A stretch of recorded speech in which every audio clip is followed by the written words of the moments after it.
Hey, this is Matthew and welcome back to Nerd News Today. This time around, we've got ourselves another statue or PVC figure diorama from Diamond Select, but this is one of the ones we've had our eye on for quite some time. Today, we're taking a look at the DC Gallery diorama piece of Catwoman from Batman Returns. This statue is based on Michelle Pfeiffer's portrayal of Catwoman in that great Tim Burton movie, and definitely one of the best Batman movies out there. When we first saw this piece in person, we were pretty wowed by it. But that was quite some time ago, and at last we got the production piece, so I'm curious to see if it holds up to how I remembered it. But before we take her out of the box, let's talk about this packaging here. And I gotta say, this packaging is actually really nice. It's nothing really that spectacular or different, really. It's just the typical box, big window on the side. But what they did, I just really like the way the design has been done here. I like the blue color here they're using. I like this marble look that's in the packaging as well, sort of blue marble. I like the Batman logo especially. It's kind of frosted almost. It's a pretty interesting design aesthetic that they've chosen for this box. And like all Diamond statues, they've got windows on the front and two of the sides, so you can take a peek at what Catwoman looks like. You can see some really cool pieces in there. And on the top we have the sunroof. And the back of the box here gives us a nice full-body picture of our Catwoman, as well as, well, not really a bio, but it's more just telling you exactly what you're looking at here. Literally, it just says this gallery diorama of Catwoman is based on her appearance in the Tim Burton movie. It's made of PVC, and we're done. That's pretty much it. I don't know why they didn't actually include a bio about the character, and you'll note that they also don't mention that it's Michelle Pfeiffer. For some reason, they don't use her name on this packaging here, and that's kind of got some red flags going already. The back of the box also lets us know that this was designed by Sean Knapp and sculpted by Rocco Tartamella. So this is kind of our little preview of what we're going to look at before we take her out of the packaging.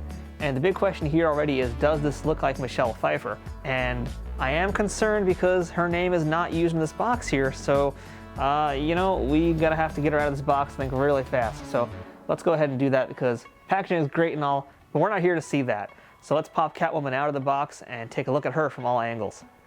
All right, and here's our Catwoman now out of the packaging. And you can get a better look at this pose now in particular, because I think it's a pretty great pose. And this is another very nice looking piece from the get-go. You can kind of see from the side in particular what I'm talking about here. You guys can see there's some very nice detail on the body. The paint job is looking pretty nice as well. She's got a very good looking base. The whip is an excellent addition to this piece as well. Lots of good looking weathering. Just some very good choices all around so far as I'm seeing this piece here. Some interesting storytelling going on here. But before we really dive into the nitty gritty of this Catwoman piece here, we gotta talk about the, I guess, not really the elephant in the room, but the kitty in the room maybe? I don't really know how to segue this, but let's talk about this Selina Kyle face and whether or not it looks like Michelle Pfeiffer's portrayal of Catwoman in Batman Returns. So I was not sure about this face, to be honest, and you guys can see what I'm talking about here if you get a good look at this piece. You know, does it actually look like Michelle Pfeiffer? And my concern is also that perhaps they never officially got the license for Michelle Pfeiffer's face in this piece, and that's why her name isn't even on this. Although I do believe on the website, if you take a look at it, it actually does say her name. So it's a little weird. I don't know what's going on here. But as for the face, you know, it's a tough one. I think it's like they got really close to getting Michelle Pfeiffer's face here, but it's just not quite there. And I think what the difference is her mouth, honestly. Like, I think the eyes, they're not quite, you know, one-to-one, but they're close. But I think it's the mouth where we really just lose all the information. And I think it's because they made her lips just very, very tiny and puckered. And we're kind of losing a little bit of the structure in her face too from this pose here. Like, you can look at any pictures of Michelle Pfeiffer's Catwoman if you want to get a better idea of what I'm talking about here. And it's like they almost got her nose. The eyes are not bad, but it's the mouth and the cheeks that really is where you get lost here.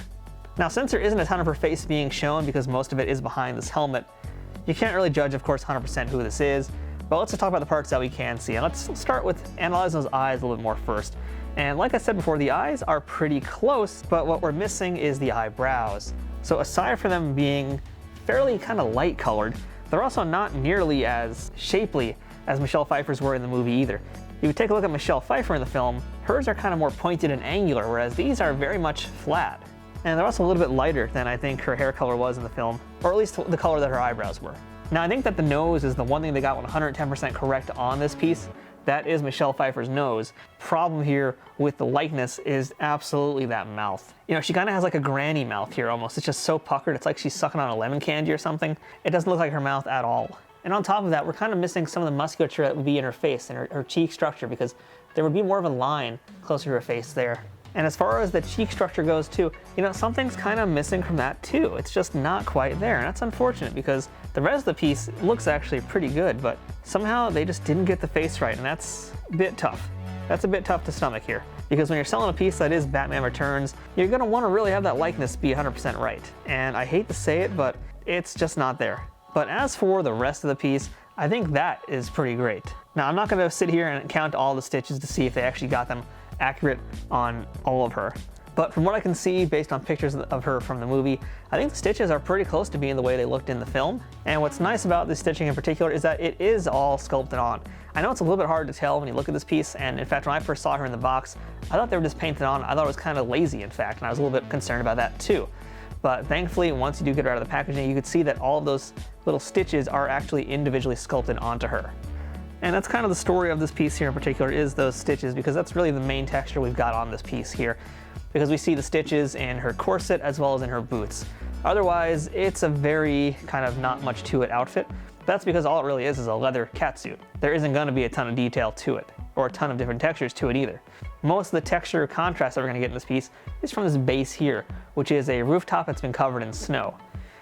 And that's got a much, much rougher texture as opposed to how smooth the Catwoman piece is all around. The pose is pretty elegant, but also very action-packed. It's a very kind of feminine pose, but it's also still a very strong, action-oriented pose because she's coming forward, she's got her whip going in a really nice looking pattern, her arms are out because she's ready to strike. There is definitely some momentum in this piece as well, so it's a pretty action-packed looking pose. And in particular, one of my favorite pieces about this pose is that whip. And for you guys that are curious, the whip is in fact a separate piece, and it is not PVC. It's actually some kind of like rubbery, more flexible piece here. So that's kind of good too, because that means you got less chances of breaking that.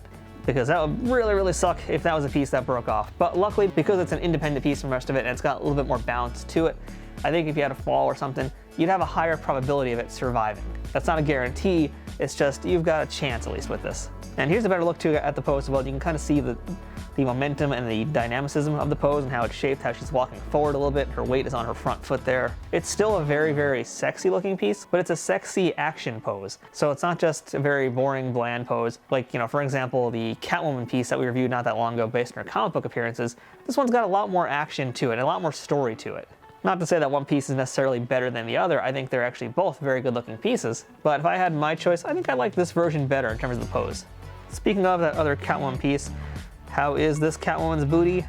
Well, she's also pretty bootyful, if you will. She's got some junk in the trunk there, so I guess it's just kind of a thing that Catwoman statues have. And I really can't remember whether or not that Michelle Pfeiffer does have that kind of a look to her, but I really am not gonna go back looking just for that specific bit of information. But if you're looking for something kind of shapely and nice, well, you've definitely got it with this piece here. And on that note too, the anatomy as well, it all looks very good. The pose is good, it's very strong.